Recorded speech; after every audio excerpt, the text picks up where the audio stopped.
Lo que escuchas no es solo ruido, es pensamiento que se mueve. Esto es Comunicarte.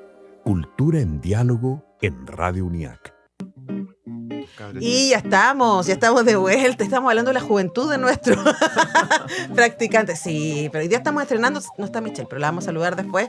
Ahí está la Michelle. Hola Michelle, bienvenida. Es una de nuestras pasantes de periodismo y entiende perfectamente, como nuestro decano de artes, que esta radio es una radio que se hace con estudiantes. Así es la cosa. Así es la cosa, es una radio escuela. Pero para todo el mundo, no para los estudiantes, ¿no? Exactamente, me encanta. Además que Juan Antonio es parte de nuestro comité asesor, así que estemos súper alineados con eso. Pero ahora no lo tenemos como decano de artes. En otro momento vamos a hablar de lo que está haciendo artes, porque hay harta cosa. Está la orquesta, está el grupo de teatro, están las exposiciones, danza, la Big Band también. Es súper inquieta nuestra facultad de arte, como es inquieto también su decano. Y acá está para hablar de su rol como dramaturgo en la obra María Mater Dei, obra inspirada en la vida de la Madre Jesús y protagonizada por Katy Cobalesco, y que va a tener 3 funciones la próxima semana en el Centro Cultural de las Condes. Esta semana. No, en el Teatro Municipal de Santiago. Ya estoy súper mal con los datos.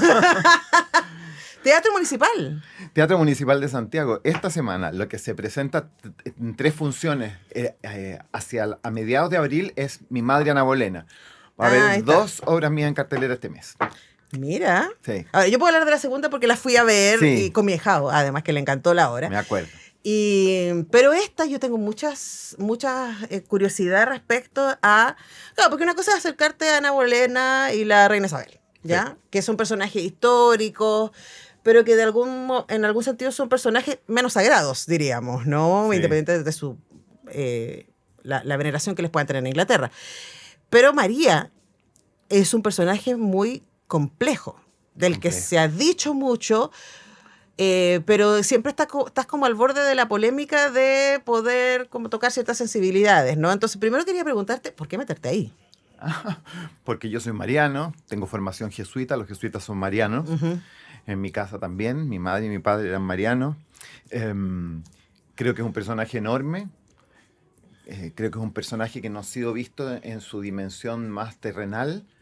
Hoy día tenemos una imagen sagrada, como puede ser para muchos de los que creemos, y puede no ser para los que no creen. Uh-huh. Pero mi idea fue abordar la figura de la madre. Uh-huh. La figura de una mujer que está enfrentada a unos hechos que la sobrepasan, que son superiores a cualquier ser humano, prácticamente, y que tiene que afrontar la llegada de un niño, la vida de un niño tan especial y la muerte de ese niño. La obra parte y comienza al pie de la cruz, porque lo que yo trato de plantear es que la pasión la vive María, al igual que su hijo. Sí, pero ahí también hay algo que es muy interesante, a mí me parece muy entretenido, porque los evangelios María no habla. Excepto cuando hace el primer milagro, que es transformar el agua en vino, ¿no? Pero la escuchamos poco a María. Claro, tiene pocos parlamentos. Su gran parlamento es cuando visita a su prima Isabel y dice el Magnificat.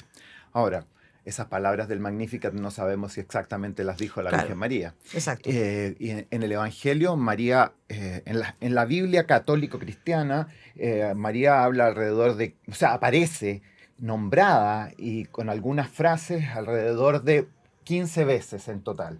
Es muy curioso porque en el Corán la Virgen María aparece 34 veces. Mira. Es más, tiene un capítulo completamente dedicado a ella que se llama Sura Maryam.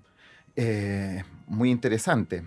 Ahí Jesús se llama Isa, uh-huh, y María es la madre de este profeta, no es la madre del Hijo de Dios, uh-huh, en el Corán. Pero es una mujer venerada, es la mujer más venerada directamente en el Corán, y es de la que más se habla. Claro. Es muy curioso lo que pasa sobre María, porque sobre ella se ha elaborado una doctrina gigantesca y son tan pocos los datos que conocemos. Sin embargo, no podemos negar que es la fuente de la que nace toda una cultura. Sin duda. Y eso es exactamente era mi punto, porque a ella la escuchamos hablar poco en los evangelios. Se habla mucho de ella, y de ahí toda la cultura mariana, la cultura cristiana, además María como el imaginario sobre la mujer que debe ser, ¿no? Madre, esforzada, sacrificial, etcétera.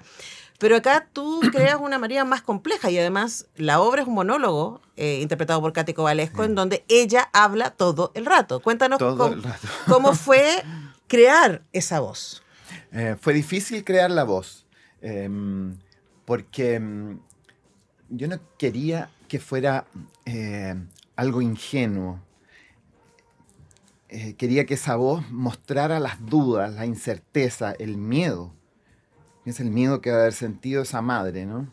Independientemente de tener esa certeza enorme de la fe. Sí. ¿no? Pero es que, como, o sea, si Cristo mismo quisiera que pasara esta copa de mí, me puedo imaginar perfecta a María diciendo, es como, ¿para qué me diste un hijo si me lo vas a quitar? Claro, es muy fuerte eso. Y yo puse mucha atención en eso, en su humanidad, en de qué forma transmitir que lo que estamos viendo es en buenas cuentas la inmolación de una madre por su hijo también. Sí. Desde el minuto en que ella dice sí al ángel, digamos. Claro. Ya desde ahí en adelante hay una especie de entrega absoluta. Yo tomé muchas fuentes, revisé los evangelios, por supuesto, canónicos, pero también los evangelios apócrifos. Y en los evangelios apócrifos la mirada sobre la Virgen también es muy distinta. Nosotros sabemos a partir de los evangelios de Juan, Mateo, Lucas, qué sé yo, que María era una niña pobre que vivía en una aldea de Nazaret. Los evangelios apócrifos hablan de otra cosa. Por ejemplo, en el protoevangelio de Santiago dicen que ella era prácticamente una virgen consagrada que estaba en el templo de Jerusalén y que estaba siendo preparada para esta misión, ¿no? Era alimentada por ángeles, dicen, en el protoevangelio de Santiago.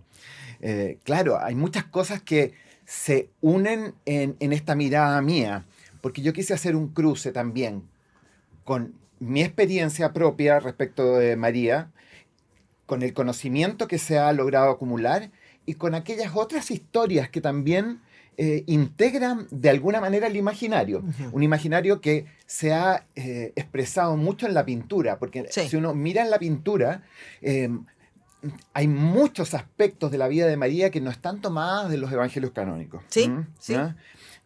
Pero además también, solo para que si alguien nos está escuchando sepa, es como que hay los libros que componen la Biblia fueron escogidos, seleccionados y organizados muy posteriormente a su escritura. Claro, 40, 50 años después de la muerte de Jesús. Claro, y por lo que también como 30 años después se escribieron los primeros evangelios. O sea, es como Claro. también pensar que también pasó mucho tiempo, pasó mucho relato entre los hechos y el relato de los hechos. Claro. Y por lo tanto, María, independiente que haya sido, para quienes así lo creen, una persona real que existió en un momento de la historia, también es un imaginario.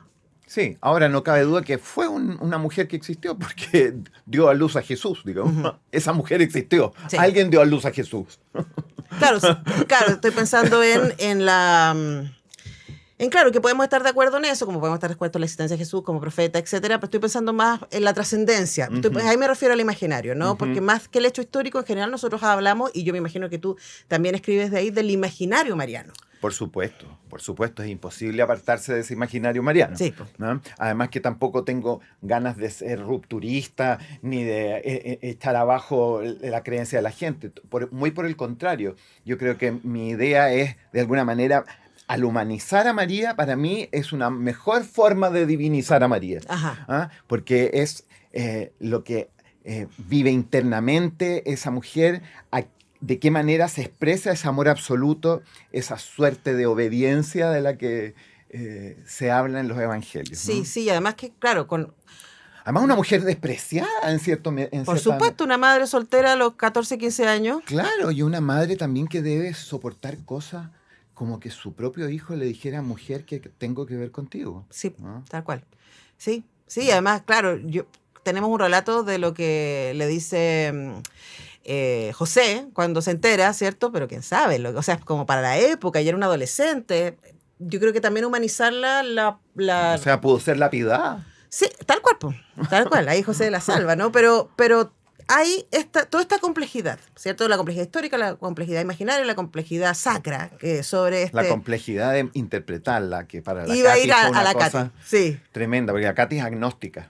Ujú. La Katy es agnóstica, tenía muchas dudas, no tanto por el personaje, sino porque tenía que hacer un unipersonal, porque la Katy Sí. dice que no me gusta esto de no tener a alguien en el camarín con quien hablar antes de la función. Como puede hablar contigo. que Podía hablar la conmigo. acompañáis. Sí. No, pero además yo pienso, al mismo tiempo creo que, no sé, a mí se me ocurre que es mejor que tu actriz sea agnóstica porque se lanza de alguna manera. No tiene, o sea, yo creo que ninguna persona, ateo, agnóstico, cristiano o ex cristiano, lo que sea, todos tenemos una relación con María. Mira, y ella estableció una relación con ella. Tú sabes que cuando estaba preparando la obra, ella vivía en el Arrayán y venía bajando y vio que había gente que había dejado cosas en la calle. Y había una tela de esas para pintar. Ujú. Y su hija es artista, entonces fue a sacarla porque cualquier tela le sirve, además son carísimas que está comprando siempre. Sí. Y bueno, y fue a retirarla y cae en ese momento un cuadrito pequeño de la Anunciación de Filippo Lippi. Ujú. Y la Katy lo sintió como que era una especie de llamado del cielo, esto Claro. que le había llegado. Se le apareció el ángel. Se le apareció el ángel. Y tomó el cuadrito, lo restauró y la acompañó durante todas sus funciones. Y la ha acompañado siempre en todas sus funciones. Y bueno, se ha producido una cosa especial dentro de la familia de la Katy, porque la Katy, toda la familia es agnóstica. Su marido, su hija. Y su casa hoy día está llena de vírgenes. Claro, pero Se ha producido algo especial. Y la gente que va a ver la obra sale muy conmocionada. Eso nos ha sucedido siempre, ¿no? Me ha tocado a mí recibir a personas que han ido más de una vez. Una vez un joven me fue a decir que gracias a la obra él se reconcilió con su madre y que le había dicho por primera vez a su madre que la quería. wow. Sí, Estoy pensando muy impresionante. Y madres también que han perdido hijos se sienten tremendamente conmovidas, sobre todo con la escena final de la obra, que es la escena de la muerte de Jesús. Eh, para muchas madres que han perdido hijos se vuelve una cosa bien dura. Seguro. Y al mismo tiempo consoladora. Sin duda, porque además hay un acercarse, hay un identificarse, que es algo que debería producir el teatro, ¿no?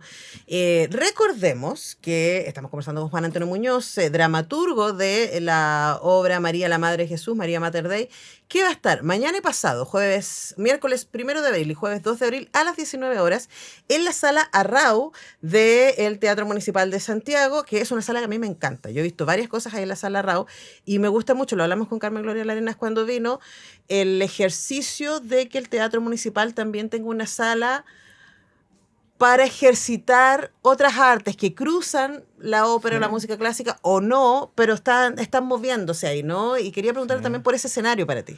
No, un escenario que para mí es impresionante. El Teatro Municipal yo lo siento como mi casa. He vivido ahí desde que soy chico.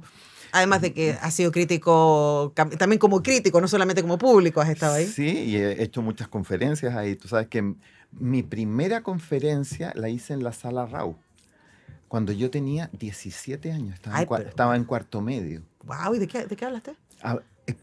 Además me da risa porque era acerca de la religión en la ópera. Mira. Y que ahora la obra se llamaría Y ahí tení. La religión en la ópera. Sí, yo era parte como de la patrulla juvenil del Club de Amigos de la Ópera de ese tiempo y me pidieron que hiciera una conferencia y yo quizás qué cosas hablé, ¿eh? Pero la hice y me acuerdo perfectamente que había gente y todo, fue en la Sala Rau. Mira qué bello. Ahora también quería preguntarte por Katy Kovalevsko, ¿no? Porque tú has trabajado continuamente con ella. Sí. Yo creo que te dije cuando fui a ver María Bolena, a mí la voz, o sea, además de que Katy es hermosa y es muy buena intérprete, pero su voz, La hay voz. algo que tiene que ver con la... Además de que tiene una voz hermosa, yo cuando la escuchaba, estuve un rato en Imagina, no sé si sigue haciendo radio, que era como que astuto tener a Katy Kovalevsko haciendo radio, porque de verdad esa voz, ¿no? Y además hay tanta expresión en esa voz. Sí. ¿Y qué te pasa a ti con trabajar con ella? ¿Cuál es tu vínculo y por qué te parece, por ejemplo, ponerla en un monólogo haciendo de María? Bueno, cuando pensé en hacer María Mater Dei, realmente trataba de imaginar quién podría interpretarlo. Ujú. En realidad fue Gonzalo Montero de la Corporación Cultural de Las Condes a quien se le ocurrió el nombre de Katy Kovalevsko. Cuando se ¿Tú habías trabajado con ella antes? Nunca en mi vida. Ya. Cuando dijo eso Gonzalo, yo dije, efectivamente, porque tiene la voz y la belleza que necesito, la belleza que se necesita. Y claro, es una voz tremendamente dúctil, hermosa que traspasa la sala, además. En Ana Bolena es bien impresionante. Sí, es eso. muy impresionante. Es muy porque además está detrás de una tela, entonces está como en el más allá. Claro. Sí, efectivamente. Tiene además esa capacidad de matizar que se ve mucho en María Mater Dei, donde ella en buenas cuentas hace dos roles, porque a la vez es la narradora propiamente y también es María Mater Dei. ¿Ah? Entonces hay un cambio de forma de emisión vocal en numerosos momentos durante la obra, que no es una obra larga, dura 50 minutos. Sí, pero claro. Pero está sola ahí. Pero claro, estoy pensando, un monólogo de 50 minutos es intenso, ¿no? Y también quería preguntarte, antes de cerrar, Juan Antonio, sobre remontarla, ¿no? Porque esta obra tiene muchos años y ya está, como tú decías, contada. Es del 24, no tiene tantos años. Bueno, pues tiene un par, pero ha tenido muchas funciones, ¿no? Ha tenido muchas funciones. En distintos contextos también. Sí, ha tenido muchas funciones. 2 temporadas en la Corporación Cultural de Las Condes, 3 temporadas. Se presentó en Gorbea, se ha presentado en muchas salas, ¿no? Y claro, Carmen Gloria Larena fue a verla y se fascinó cuando la vio. Directora del Teatro Municipal. Y pensó llevarla para Semana Santa. Sí, nos gustaría mucho que se siguiera dando. Ayer Claudio Pueller decía, yo creo que María Mater Dei debe ser así como el Jesús de Nazaret de Sefirelli, que se dé todos los años en Semana Santa. Sí, sí. Ahora, te preguntaba por las funciones también por estoy buscando la palabra en español para feedback, ¿no? El retorno que tienes de los asistentes y las asistentes a la obra, porque yo siempre pienso que el trabajo de dramaturgia es solitario en muchos casos, ¿cierto? Independiente que tengas intercambios con tu actriz o actrices o con el director de la obra, en este caso con Claudio Pueller, pero igual es un trabajo de la imaginación, que tú no sabes exactamente cómo se va a montar y menos sabes cómo va a reaccionar el público. Entonces quería preguntarte como dramaturgo, ¿qué has aprendido de la obra en escena y de lo que te dice la gente después? Mira, primero, respecto de la obra en escena, el dramaturgo tiene que estar librado a una experiencia que no siempre le va a gustar. Uh-huh. Porque muchos directores hacen cambios bien brutales en los textos. Claro. Yo hasta ahora siempre hemos llegado a acuerdos con Claudio Pueller. Yo siempre recuerdo a Juan Radrigán, que en una entrevista me dijo que él había resuelto nunca más dejar que un director de teatro hiciera sus obras y que las iba a montar solamente él, las iba a dirigir solamente él, porque los directores de escena destruían su trabajo. ¿Ah? Y a veces puede ser cierto eso, sí, a veces sí. puede ser cierto. Yo estoy encima, y claro, hay cosas que uno entiende, hay otras cosas que uno no entiende y que da su anuencia, digamos. Y después, ¿no? me imagino, te sorprendes con, mira, qué interesante esa decisión. Hay decisiones que son interesantes, hay otras que a uno no le gustan, y ahí uno tiene que evaluar, pues, si es que permite aquello o no, digamos. Uh-huh. Yo trabajo muy bien con Claudio y trabajamos con mucho cuidado sobre los textos, entonces no he tenido nunca una pelea por una cosa así. Uh-huh. Pero sí hemos discutido cosas, porque de pronto desde la mirada del dramaturgo, por ejemplo, no siempre la poesía del texto dramático sirve a sus objetivos teatrales. Sí. Y claro, cuando hay un texto que es poético, el dramaturgo lucha porque esa poesía permanezca, porque forma parte del lenguaje. Uh-huh. Yo también entiendo que la dramaturgia no tiene por qué ser lectura poética. Sí. Pero si el texto nace con un énfasis y con un lineamiento poético, no puede perderlo tampoco, porque si no, se desarma aquello que el escritor hizo. Sí. Ahora, claro, no puede tener control hasta que puede tener control, porque... Por supuesto. Estoy pensando, Radrigán se va a seguir montando, ¿no? Claro, pero durante vida de él dejó de entregarle las obras a los directores. Lo súper entiendo igual. Bueno, les dejamos la invitación hecha. La entrada general es de 11.000 pesos, así que está bastante accesible ir a ver esta obra de Juan Antonio Muñoz, que nos ha acompañado, María la Madre de Jesús, Cático Valesco en escena, Claudio Pueller en la dirección, en la Sala Arrau del Teatro Municipal de Santiago. Si no la conocen, vale mucho la pena conocer la Sala Arrau, es hermosa. Preciosa además. Sala. Antiguamente se llamaba Salón Filarmónico. Y tú sabes que era el techo del hall de acceso a la sala principal. Ujú. Posteriormente se hizo esa sala y se puso un techo al hall del... Sí. Ah, está abierto. Claro, era hasta arriba. Mira. Antiguamente era eso, el Salón Filarmónico. Sí. Bueno, les dejamos la invitación que vayan a conocerlo. Si no lo conocen, miércoles 1 de abril a las 19 horas y el jueves 2 de abril a las 19 horas también. Mañana y pasado en este fin de semana santo. Muchas gracias, Juan Antonio, por Muchas venir. gracias a ustedes. Nos Muy vemos entretenido. cuando hablemos de Ana Bolena. Sí, de mi en madre dos- Ana Bolena. en 2 semanas. Ya, pues hablamos entonces. Nosotros vamos a la pausa y al regreso llega Camila Núñez para hablarnos de la cartelera para esta semana. Ya volvemos.